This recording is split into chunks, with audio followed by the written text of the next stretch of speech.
Bomb jokes are illegal. Presidential Decree Number 1727 declares as unlawful the malicious dissemination of false information or the willful making of any threat concerning bombs, explosives, or any similar device or means of destruction. Punishable with imprisonment of up to 5 years, fine of not more than 40,000 pesos, or both at the discretion of the court.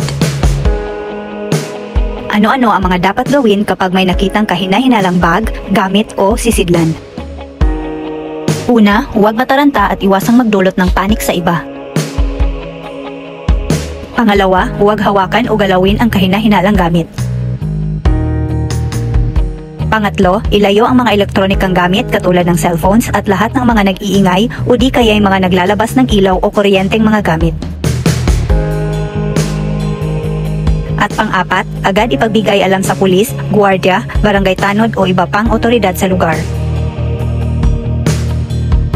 Maaaring mag-text o tumawag sa Bacolod Municipal Police Station hotline numbers. Mga paalala mula sa Bacolod Municipal Police Station, Lanao del Norte Police Provincial Office.